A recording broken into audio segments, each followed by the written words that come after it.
আসসালামু আলাইকুম বন্ধুরা, আশা করি আপনারা অনেক অনেক ভালো আছেন। আমরাও ভালো আছি। এই যে দেখুন, মাইশা আজকে এখানে ভাপা পিঠা তৈরি করবে। এই যে মাইশা কত কাজ করে নিচ্ছে দেখুন। ভাপা পিঠার যে গুঁড়িটা সেটা কিন্তু মাইশা এই যে চেলে নিচ্ছে হাতে। আমি এখানে পানি দিয়ে মিশিয়ে লবণ আর পানি দিয়ে হালকা করে মিশিয়ে আমি মাইশাকে এখানে দিয়ে দিচ্ছি। আর মাইশা এখানে চালুনে হাতে একদম চেলে নিচ্ছে। তো বন্ধুরা, এভাবেই কিন্তু ভাপা পিঠা তৈরি করে। তো দেখুন আপনারা পুরো ভিডিওটা, ভাপা পিঠা কীভাবে সুন্দর টসটসা আড়ি গুড় দিয়ে তৈরি করি। শীতকালে ভাপা পিঠাটা কিন্তু অনেকের অনেক পছন্দ, আমাদেরও অনেক পছন্দ। আর আজকে এখানে আমি কি দিচ্ছি বলবো। বাচ্চারা যে সুজি খায়, এই সুজি আর চাইলের গুঁড়ি আর লবণ হালকা পানি দিয়ে আমি গুঁড়িটাকে ভালো করে চেলে নিচ্ছি। আজকে সুজির ভাপা পিঠা হবে। দেখুন এই যে সুজি দিয়ে কি সুন্দর দানা দানা হয় ভাপা পিঠার গুঁড়িগুলি, খেতেও ভালো লাগবে। এই যে এটা হলো টসটসা একদম আড়ি গুড়। এই যে দেখুন গুড়টা খুবই সুন্দর।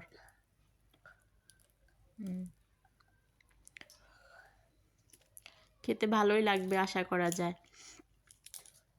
গুড়টার কালার দেখে সেন্ট ও বের হয়েছে, সেন্টটাও খুবই ভালো লাগছে। তো এভাবে আমি এক এক করে কয়েকটা পিঠা বানিয়ে নিব, তারপর আপনাদেরকে দেখাবো। এটা শুধু এখন আমি পাতিলে দিয়ে দিব ঢাকা দিয়ে। আমি এই প্রথম সুজি মিক্স করে এই পিঠাটা তৈরি করছি। এই যে বসিয়ে দিলাম, ঢাকনা দিয়ে ঢেকে দিলাম, হয়ে গেছে। খুব সুন্দর হয়েছে ভিতরে সুজির ভাপা পিঠাটা, একদম তুলতুলে নরম। আর গুড়টাও কিন্তু খুবই ভালো হয়েছে খেতে দেখতে।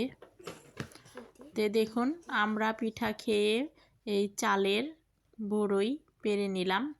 এটা হলো আমার চাচার গাছ। চাচার গাছ থেকে বাবা অনেকটি বড়ই পেরে দিল। এই যে মাইশা নিয়ে বসে আছে। আর এখানে এটাকে নোনা ফল বলে, মাইশা যেটা দেখালো। ওই নোনা ফলটা কিন্তু খেতে অনেক ভালো লাগে। এটার গাছ আছে আমাদের এখানে, চলুন আমি দেখাচ্ছি। দেখুন এই পাশে এই যে নোনা ফল গাছ, কতগুলো নোনা ফল ধরে আছে গাছটায়।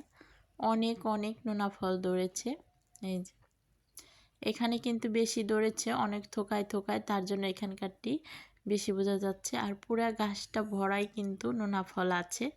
দেখুন দেখতে কি ভালো লাগছে। এই যে আমি কাছে এনে দেখাচ্ছি আপনাদেরকে। এই যে মাইশার হাতের নোনা ফল, এই যে দেখুন ফলটা কেমন সুন্দর। এই যেটা হলো আমাদের গাছ ছোট্ট। আর আমরা এ ফাঁকে কী নিয়ে এসেছি দেখাচ্ছি। বড়ই, নোনা ফল, রুটি, মেহেদি, এই হলো ভাপা পিঠা, অনেক কিছু বাবার বাড়ির থেকে নিয়ে এসেছি। এই হলো পোলাও রান্না করে নিয়ে এসেছি, সাথে মাংসের তরকারি রান্না করে নিয়ে এসেছি। এখন ভাপা পিঠাগুলো সবটি আমি এক এক করে বের করে নিচ্ছি। অনেকক্ষণ হয়ে গেছে, এই সকালে বানিয়েছি, এখন বিকাল সন্ধ্যা হয়ে গেছে। দেখুন কি সুন্দর রয়েছে ভাপা পিঠাগুলো, অনেক নরম। ছেলে এসে খাবে, সযত্নে রেখে দিচ্ছি। বাবার বাড়ি থেকে সব কিছু নিয়ে এসে পড়েছি। আমি যখনই লাকড়ির চুলায় রান্না করি তখনই বুঝতে পারবেন যে আমি বাবার বাড়িতে এসেছি। বাবার বাড়িতে এসে মজার মজার খাবার তৈরি করি। তো বন্ধুরা দেখলেন তো বাবার বাড়ি থেকে কি নিয়ে এসেছি। এখানে এই যে বড়ইগুলো, মেহেদিগুলো, আর এই যে মাংস তরকারি।